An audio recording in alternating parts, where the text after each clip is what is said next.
Hello बच्चों, आज हम आपके लिए एक नई सीरीज लेकर के आए हैं और इस नई सीरीज में हम लोग पढ़ने वाले हैं ग्राफ।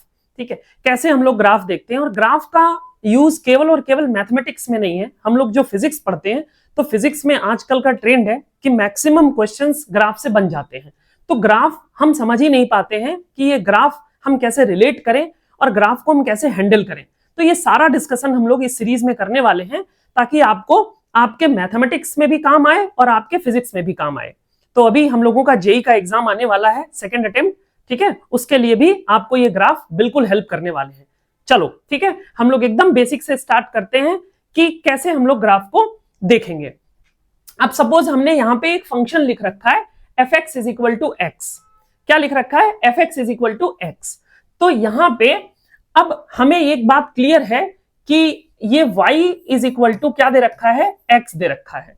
तो y is equal to x, अगर हम लाइन की इक्वेशन देखते हैं तो y is equal to mx plus c होता है, जहां पे c हमारा y इंटरसेप्ट होता है।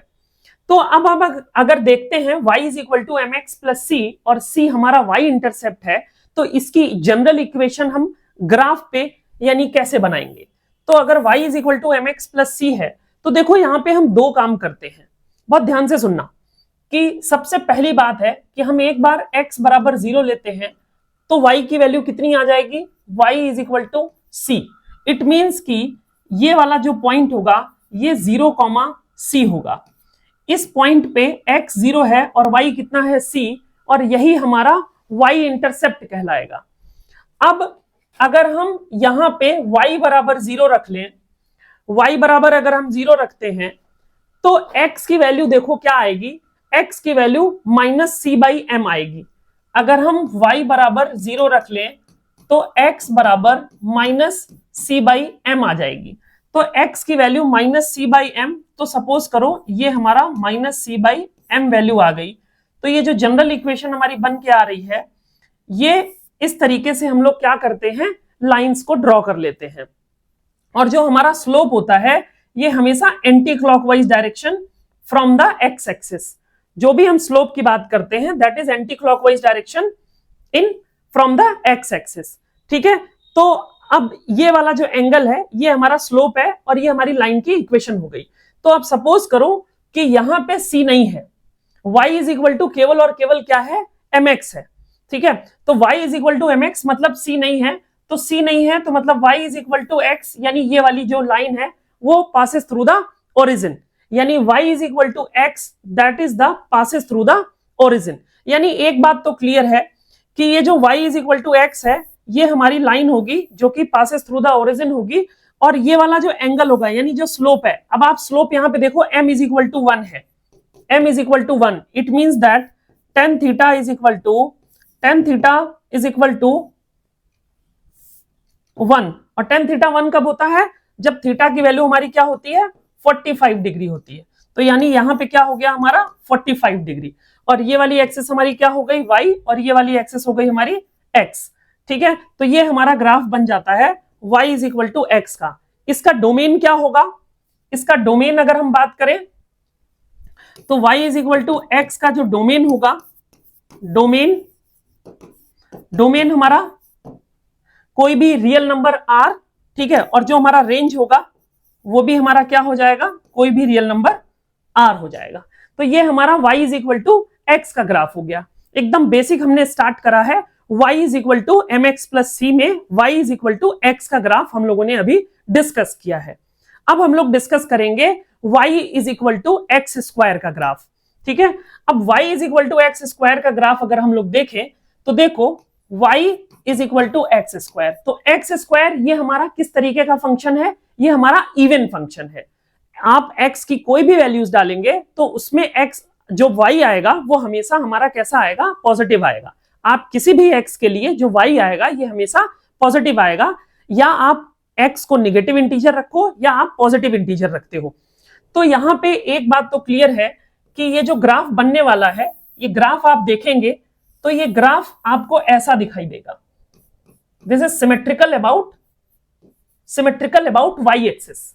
y is equal to x square का जो ग्राफ होगा, y is equal to x square का जो ग्राफ होगा, this is symmetrical about x axis, sorry symmetrical about y axis, ठीक है, ये वाई एक्सिस के अबाउट सिमेट्री देगा। तो इसका जो रेंज आएगा, इसकी जो रेंज आएगी ये आप देख सकते हो आर प्लस मैंने लिख दिया, ठीक है।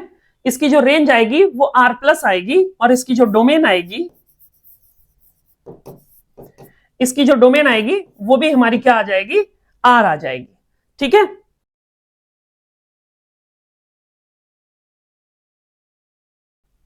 ठीक है, तो ये हम लोगों ने अभी देखा y is equal to x square का था, एक्स स्क्वायर का graph symmetrical about y axis हम लोग देखते हैं और x इवन फंक्शन है। अच्छा, यहाँ पे जब इवन फंक्शन है तो यहाँ पे पॉजिटिव वैल्यू ही लेगी, इसलिए हमने रेंज को r प्लस लिखा है। अच्छा, आप कभी कभी ये देखते होगे कि आपको ये ऐसा भी दिखाई देगा, ठीक है, r plus union zero value, ठीक है, क्योंकि यहाँ पे अगर आप देखोगे तो यहाँ पे ये हमारा ओरिजिन है, ठीक है, तो आप इसको 0,0 भी बोलते हैं, ठीक है। तो डोमेन हमारा आर और रेंज यहाँ आर प्लस का मतलब पॉजिटिव वैल्यू देगा। ये रेंज वाई जो है वो हमेशा पॉजिटिव आएगा, इसलिए हम यहाँ पे इसको आर प्लस से डिनोट कर देते हैं। तो ये हमारा रेंज हो गया, ये हमारा डोमेन हो गया। Y is equal to x square का ग्राफ है। अगर हम लोग सेम चीज को देखते हैं y is equal to x cube के लिए, अगर हम y is equal to x cube के लिए देखें तो एक्स स्क्वायर और एक्स क्यूब में क्या डिफरेंस आएगा। तो देखो जरा, वहां पे सिमेट्री अबाउट वाई एक्सिस मिल रही थी, वहां पे सिमेट्री अबाउट वाई एक्सिस मिल रही थी। यहां पे अगर आप देखोगे, क्योंकि ये हमारा कैसा फंक्शन है, y is equal to x cube, odd function है।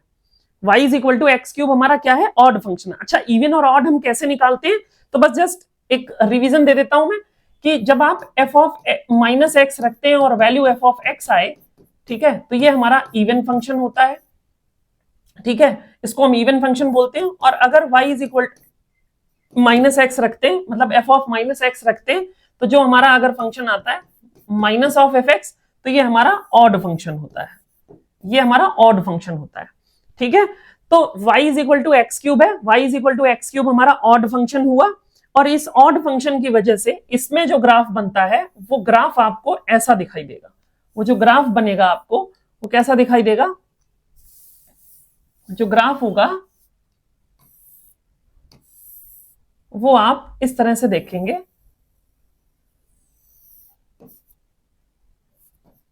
ठीक है। ये हमारा y is equal to x cube का ग्राफ है, y is equal to x cube का ग्राफ है। अच्छा, इसके अगर हम रेंज और डोमेन की बात करें तो इसका रेंज क्या होगा, इसका जो डोमेन होगा वो क्या होगा, सिंपल r होगा, ठीक है। तो इसका भी रेंज और डोमेन क्या हो जाएगा, कोई भी रियल नंबर हो जाएगा, ठीक है। तो y is equal to x, y is equal to x square और y is equal to x cube का ग्राफ हम लोग देखते हैं। अब इसी में देखो, अगर मैं यहीं पे एक लाइन ड्रॉ करूं, सपोज मैं यहां पे एक लाइन ड्रॉ कर देता हूं, ठीक है, एक लाइन ड्रॉ कर देता हूं और y is equal to x की, ठीक है। एक ही ग्राफ पे अगर मुझे बना के दिखाना हो, ठीक है, केवल एक अंडरस्टैंडिंग पर्पस से, तो आप जरा देखो y is equal to x square का ग्राफ तो ये बन जाएगा, ये हमारा y is equal to x square का ग्राफ है। और y is equal to x cube का ग्राफ आपको कैसा दिखाई देगा, तो वो ग्राफ आपको ऐसा दिखाई देता है, ठीक है। y is equal to x cube का ग्राफ अगर आप देखोगे तो आपको वो कुछ ऐसा दिखाई देगा, ठीक है। ये y is equal to x cube का ग्राफ है। तो ये मैंने एक ही इस पे बना दिया और ये y is equal to x है। तो y is equal to x, ये वाली जो वैल्यू आएगी that is theta is equal to 45 degree. अच्छा, यहाँ पे ये जो थीटा है इसको हम बोलते हैं इंक्लिनेशन, ये हो गया इंक्लिनेशन। और जो ये m होता है this is tan theta, this is perpendicular upon base, this is slope, ठीक है। तो ये हमारा general y is equal to x, y is equal to x square and y is equal to x cube. Normal function, even function और odd function, normal function, even function और odd function, ये सारे graph हमने discuss किए। अब हम graph discuss करने वाले हैं रेशनल नंबर के ग्राफ, ठीक है बच्चों। तो देखो, ये हम लोगों ने देखा y is equal to x, y is equal to x square, y is equal to x cube. लेकिन अभी भी इसमें कुछ स्टूडेंट्स ऐसे होते हैं जिनको अभी भी समझ में नहीं आता है। जब रियल सिचुएशन आती है उनके पास फिजिक्स से रिलेटेड, उनके पास मैथमेटिक्स से रिलेटेड, तो वहां पे वो कंफ्यूज हो जाते हैं कि यहाँ पे अब हम करें तो करें क्या। तो देखो ग्राफ बनाने के लिए सबसे इंपॉर्टेंट क्या है, मतलब हम ग्राफ को कैसे जज करें। तो सपोज करो कि यहां पे मैं आपको एक एग्जांपल देता हूं कि लोगों को यह समझ आता है कि जैसे मान लो हम लोग ज्योग्राफी में मैप पढ़ते हैं, मैप, तो मैप में देखो जब आप रिवर फ्लो देखते हो तो रिवर फ्लो आपको ऐसे दिखाई देता है। तो कुछ बच्चों का क्वेश्चन था जब मैं पढ़ा रहा था, तो वो ये कह रहे थे कि सर रिवर नीचे से ऊपर कैसे फ्लो करती है। तो भाई इंपॉर्टेंट यहाँ पे ये इसका ये मतलब नहीं है कि रिवर नीचे से ऊपर फ्लो करती है, वो केवल और केवल आपको डायरेक्शन बता रहा है, ईस्ट वेस्ट नॉर्थ और साउथ, मतलब रिवर किधर को किस डायरेक्शन में फ्लो कर रही है। तो यहाँ पे ग्राफ का मतलब ये नहीं है कि एग्जैक्टली वही चीज आपको उस पे आपको पेपर पे बनाना है। तो आपको ग्राफ पढ़ना आना चाहिए कि अब हमने कोई बॉल को ऊपर फेंका और बॉल ऊपर से नीचे आ रही है, तो इसका यह मतलब नहीं है कि ग्राफ में हम बॉल को ऊपर फेंकेंगे तो वो ऐसा दिखाई देगा और फिर नीचे आ रही है तो ऐसा दिखाई देगा, है ना। ऐसा नहीं होता है, ठीक है, ऐसा नहीं होता है। उसमें बहुत सारी चीजें हम लोग देखते हैं, तो वो हम कैसे देखेंगे उस थोड़ा सा डिस्कशन हम लोग कर लेते हैं, ठीक है, क्योंकि बात ग्राफ की चली है तो थोड़ा सा डिस्कशन इस पे तो बनता है। जरा देखो, सपोज करो अभी मैंने आपको बताया कि कोई लाइन लिख रखी है y इज इक्वल टू, मान लो चलो एक एग्जांपल लेते हैं कि v is equal to I R दे रखा है, suppose Ohm's law v is equal to I R, ठीक है। तो अब v is equal to I R, अगर मैं यहां पे बात करूं कि हमें ग्राफ बनाना है v is equal to I R का, सपोज बहुत बेसिक लिया है मैंने ताकि सभी को समझ में आ जाए, v is equal to I R का ग्राफ है। अब यहां पे हमें एक बात तो क्लियर दिख रही है कि क्या ये y is equal to mx के साथ मैच कर रहा है, क्या y is equal to mx के साथ मैच कर रहा है, बिल्कुल मैच कर रहा है। तो यानी y एक्सिस को अगर मैं v से डिनोट कर दूं, x एक्सिस को अगर मैं i से डिनोट कर दूं, तो r जो रेजिस्टेंस है वो हमारा स्लोप देने लग जाएगा। बिल्कुल परफेक्ट बात है। तो इसका मतलब ये हुआ कि ये जो ग्राफ होगा ये पासेस थ्रू द ओरिजिन होगा, क्योंकि y is equal to mx जो लाइन है ये पासेस थ्रू द ओरिजिन है, तो यहां पे भी ये पासेस थ्रू द ओरिजिन हमको देगा। और ये जो y एक्सिस है ये हमारा v देगा, वोल्टेज वोल्ट, और जो करंट होगा I एम्पियर, ठीक है। तो I को हमने x एक्सिस पे रखा और वोल्टेज को हमने यानी वोल्टेज को y एक्सिस पे रखा, ठीक है। तो ये जो ग्राफ हमने बनाया y is equal to mx, तो ये हमारा ओमिक ग्राफ हो गया, ये ओम्स लॉ को फॉलो करेगा। और जो इसका स्लोप होगा ये रेजिस्टेंस देगा, क्या देगा, रेजिस्टेंस देगा। तो देखो बच्चों आप समझ पा रहे हैं कि हम ग्राफ को कैसे रिलेट करते हैं अपने मैथमेटिकल से फिजिक्स में, ठीक है। तो ये तो पार्ट तो मैथमेटिक्स का था, बट हमारे फिजिक्स में हमने इसको कैसे यूज किया ये हमने आपको बहुत बेसिक लेवल से समझाया, ताकि किसी भी तरीके का कोई भी कंफ्यूजन आपको ग्राफ से रिलेटेड ना रह जाए स्टार्ट करने से पहले। अब कुछ बच्चों का इसमें यह डाउट आता है, ये तो मैंने आपको पढ़ना बताया कि आपको इंपॉर्टेंट ये होनी चाहिए कि वो कट कैसे करेगा, एक्स एक्सिस पे कहां कट करेगा, वाई एक्सिस पे कहां कट करेगा, और उसका इंक्लिनेशन कितना है एक्स एक्सिस के अबाउट। यानी कि हमें स्लोप अगर पता होगा तो हम ये सारा डिस्कशन कर सकते हैं। और स्लोप निकालने के लिए आप हमेशा देखो टेन थीटा को फॉलो करते हो, तो यहां पे अगर हम टेन थीटा देखें तो यहां पे tan theta is equal to क्या हो जाएगा, आप देखो v अपॉन आई निकल करके आ गया। यानी जो भी y एक्सिस पे वैल्यू होगी और जो भी x एक्सिस पे वैल्यू होगी उसी को हम लोग क्या बोलते हैं, टेन थीटा। यानी tan theta is equal to v upon I, जो भी y एक्सिस पे वैल्यू होगी और जो भी हमारी x एक्सिस पे वैल्यू होगी, ठीक है। तो यहां से हम क्या कर सकते हैं, अपना स्लोप हम लोग फाइंड आउट कर सकते हैं। जैसे एक एग्जांपल और लेते हैं कि सपोज करो कि हमको दे रखा है heat transfer Q, rate of heat transfer, और हमें क्या दे रखा है, टेम्परेचर दे रखा है। सपोज करो कि रेट ऑफ हीट ट्रांसफर और टेम्परेचर दे रखा है। तो अब हमें इसका ग्राफ दिया हुआ है, सपोज करो ये हमें इसका ग्राफ दे रखा है, ठीक है। तो यहां पे जो इसका स्लोप होगा वो क्या देगा, ठीक है, सीधी सी बात है, जो इसका स्लोप होगा वो क्या देगा। तो अगर मैं देखूं तो Q is equal to C delta T, ठीक है। ये हमारा मान लो मैंने टेम्परेचर डिफरेंस लिया है, यानी यहाँ पे ये जो हमारी एक्सिस है ये टेम्परेचर एक्सिस है और ये वाली रेट ऑफ हीट ट्रांसफर है। तो यहाँ पे आप देखो C इज इक्वल टू क्या आ रहा है, Q अपॉन डेल्टा T। तो इसका मतलब ये जो C है ये हीट कैपेसिटी दे रहा है, क्या दे रहा है, हीट कैपेसिटी, ठीक है। तो यही जो यहाँ पे स्लोप हो गया, ये हमारा क्या आ गया, हीट कैपेसिटी। तो यहां से हमें क्लियर हो गया कि हम स्लोप फाइंड आउट कर लेंगे और हीट कैपेसिटी, यानी ये जो Q वर्सेस टेम्परेचर का जो ग्राफ है, इसका स्लोप हमें क्या देने वाला है, हीट कैपेसिटी देने वाला है। तो देखो बहुत छोटी सी चीजें हैं, लेकिन ये आपके क्वेश्चंस को कितना इजी कर दे रही हैं। ठीक है, तो इस तरीके से हम लोग क्या करते हैं, ग्राफ को पढ़ते हैं। अब अगर मान लो किसी को लाइन की ही इक्वेशन बनानी नहीं आती कि सर ग्राफ पे हम कैसे लिखें, सपोज करो y is equal to 2x minus 3 दे रखा है। ठीक है, तो अब क्या करें सर, हम इसको कैसे बनाएं? तो इसके लिए मैं हमेशा बोलता हूं, आपको केवल और केवल कुछ परेशान होने की जरूरत नहीं है। हमेशा आप एक बार x बराबर 0 ले लो और एक बार y बराबर 0 ले लो, दो वैल्यूज आपको लेनी है बस। जब x 0 होगा तो y क्या होगा, और जब y 0 होगा तो क्या होगा।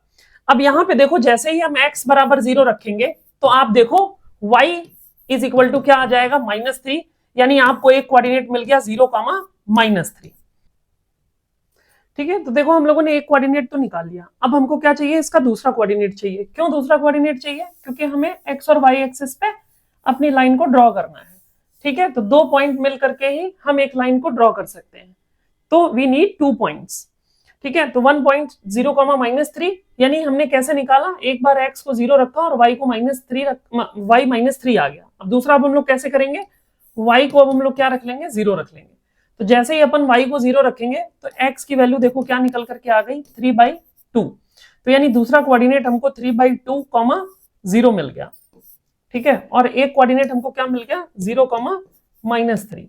तो दो कोऑर्डिनेट हमको देखो इजीली मिल गए। अब इन दो कोऑर्डिनेट्स की हेल्प से हम लोग लाइन को ड्रॉ कर सकते हैं x एक्सिस और y एक्सिस पे। तो एक पॉइंट है 0, -3, तो 0, -3 हमको यहाँ कहीं मिल जाएगा, दिस इज 0, -3, और दूसरा पॉइंट है हमारा 3/2, 0, तो दिस इज 3/2, 0। ठीक है, तो हम इसको इससे मिला देंगे, तो इस तरीके से हमारी क्या मिल गई, लाइन बन गई। ठीक है, तो इस तरीके से हम लोग क्या करते हैं बच्चों, अपने ग्राफ को बना लेते हैं अगर लाइन है तो। ठीक है, बाकी हम लोग और भी बहुत सारे ग्राफ्स का डिस्कशन करने वाले हैं आगे वाले वीडियोस में। ठीक है, तब तक के लिए बाय, टेक केयर।